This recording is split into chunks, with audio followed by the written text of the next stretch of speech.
partisipasi. Nah, di sini ada juga yang dia sedang bergotong royong, tapi bergotong royongnya tidak membersihkan toilet.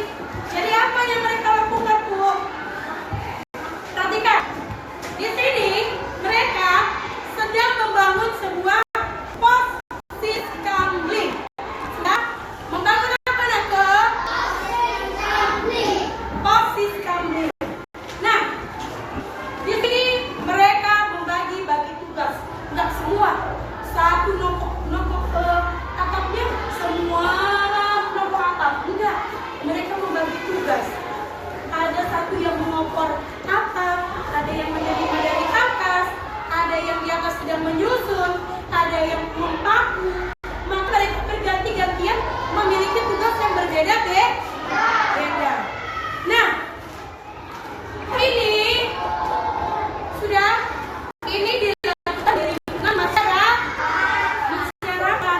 Nah, selain gotong royong membuat misalnya pos siskamling, apalagi yang kita lakukan di sekolah? Contohnya, pihak piket membersihkan ke kelas. Itu juga merupakan suatu kegiatan gotong royong. Kegiatannya bagaimana? Jangan satu nyapu semua. Ada yang menyapu, misalnya orang menyapu, dia nyapu barisan ini dengan ini.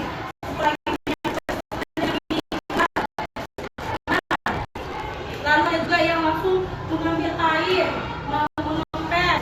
Ada yang langsung mengepel, sipnya pokoknya dipel bersih 2 orang lagi. Makanya setiap piket kan satu kelompok ada 5 orang kan? Begitu, 2 orang nyapu, 2 orang satu baris sana, satu baris sana sini, satu baris sana sini, satu, 2 lagi sini, air, gelap kaca, begitu. Makanya bisa pekerjaannya selesainya sama. Selalu ibu ingatkan kan, kalau kita piket, kita harus sama menyelesaikannya, sama juga pulang. Gak pernah kalian kasihkan piket, wah aku udah siap nyapu, aku pulang ya Bu. Pernah ibu kasih? Ya, bersama-sama. Nah, dari Pancasila tadi, siapa yang masih ingat langsung nilai